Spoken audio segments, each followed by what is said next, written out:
Hey everyone, I'm Mike Sullivan. Thanks for joining me. Today with us is our subject matter expert from Lendio. Typically we have Brock Blake here. Today we have with us the president and COO, Levi King. Levi's going to talk to us today about some experiences he's had with the uncomfortable subject of letting people go. There are different circumstances that lead to this. Levi's going to talk to us about some of those and some of his learnings over the years. So Levi, thanks for joining us, and over to you. Today I want to just give a few pieces of advice. When I say advice, obviously in business there's a lot of times you can do things right or wrong, but there's a lot more scenarios where there's two or three or more ways to do something right and just as many ways to do it wrong. So anyone who ever gives me advice in business, I typically try to look at it through the lens of how relevant is that to what I do. So that's my disclaimer before I give any advice on this topic. But there's oftentimes in business where as your business grows, things change, your needs change, that sometimes you need to change staff, and some staff members that have done well over time all of a sudden aren't the best match for what you need to do moving forward, or their role has shifted and now there's different needs. And so I recently went through an experience like that. It's typically painful on both sides. A lot of times when you terminate someone or you tell them it's time to move on, it's easy because they screwed up, they did something dumb, they never succeeded. But it's a lot harder when it's someone who has been around a while, who's contributed on multiple levels, has been in different positions, and just simply is either burned out and maybe they do or they don't know it, or when the business needs have shifted and so the skill set or the knowledge that individual has is just not a good fit for anymore. And so that's what we went through recently. We had a couple employees that have been around for one for 4 years and another one for 2.5, almost 3 years. And our business model has evolved to where we don't charge borrowers anything. So we have a two-sided platform. Business owners come in, they're looking for a business loan. We match them to lenders and other banks, credit unions, anybody that's a direct commercial lender.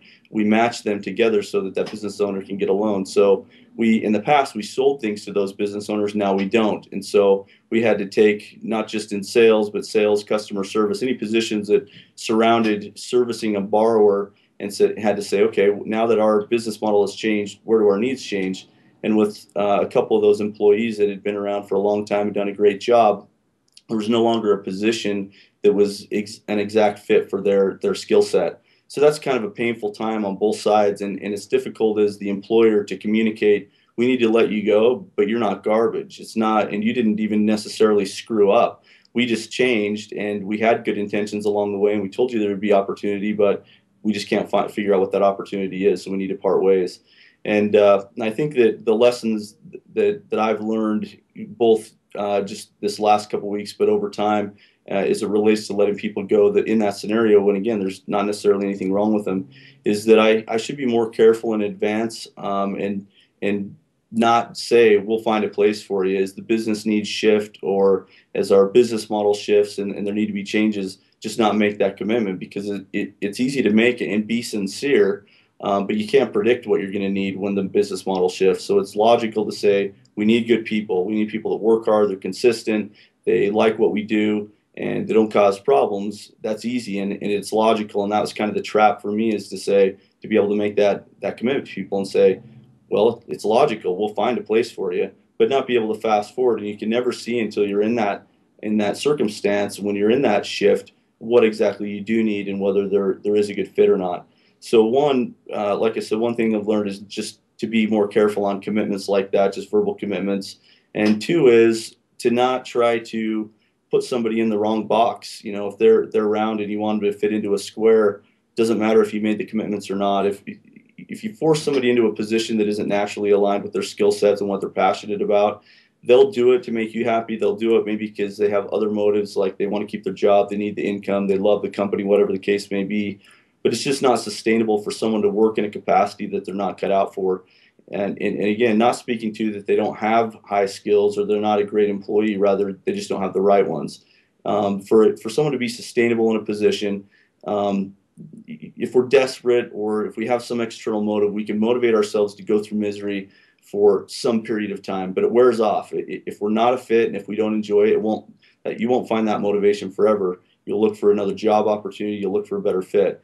And so business owners are optimists to a fault. Typically, that's why they start businesses, right? We say, oh, we can do better, or we can make money, or we can be successful, we can innovate, whatever the case may be. It's always optimism that drives that. And so that optimism is a strength, but it can be a weakness in situations like this, where we look at an employee and we say, well, they can fit in that square box. I'll tweak a few things, maybe I'll adjust the comp or whatever the case may be to try to make it feel more like it's round when really it's square.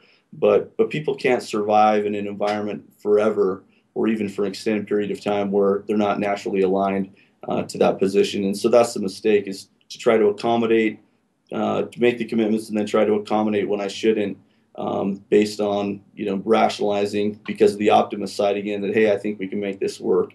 And the longer that process goes, the more painful it is on both sides, but especially for the employee when you eventually have to let them go, because maybe they have underperformed or failed per se in that position. But it's not because, again, it's not because they suck. But no matter how you communicate it, that's how they're going to feel. They're going to feel like, good hell, I was here 3 years, I kicked butt, and you're saying that I suck and I don't, and then it's a fight. When in reality, there's just no good way to communicate. The business changed, and we don't need you, but there's nothing wrong with you. I'll help you find another job, whatever. No matter how good you try to do it, it's not going to feel good to the employee that has to leave.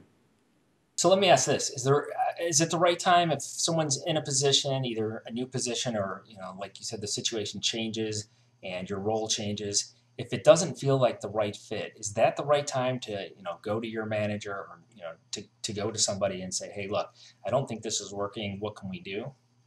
Yeah, it's definitely the right time to bring it up. I always need to be careful not to be as a complainer, right? Which, if an employer's in the wrong mindset, or if they're not using their head like they should, they may think that's what's happening, when in reality, they're not complaining. They're just looking for a solution.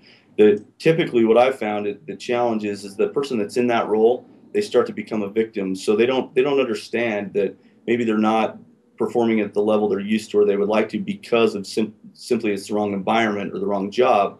They start to think something's wrong, and if it's painful to say I'm the problem. So we as humans, we never want to say that. We want to look for something external and say that's the problem. The comp plan is wrong. The leads that I have suck, or whatever the case may be in any scenario. We're looking for something external to blame. So that's the problem. And then that naturally leads to complaints. And so that's why a lot of times, just through the natural progression of, it's painful to say I'm the problem, so I don't want to say that. So I'm going to look to something external. That whatever I find externally, that's the company's problem. So now I'm not the problem, the company is. So now I start to complain. Usually I don't have the guts to go straight to the person I should. So I start to complain to those around me. And now I'm a bad influence, and I'm bad for the culture. And so this is usually happening in the background. But they don't understand that there's not an external problem, and they're not the problem. It's just a mismatch of person responsibilities. So yeah, I would absolutely say talk to your boss. But then, to be fair to employees, there's a lot of bosses that are idiots too, right? Or maybe I don't think I'm an idiot, but there's plenty of times when I'm in the wrong mindset and I'm just not listening like I should, and so maybe it doesn't go well for the employee. To be fair to them, I make plenty of mistakes too. Hey, Levi, it's a tough topic. I appreciate you taking the time to talk with us about it, and I'll talk to you soon. Looking forward to it. Sounds good, Mike. Appreciate it.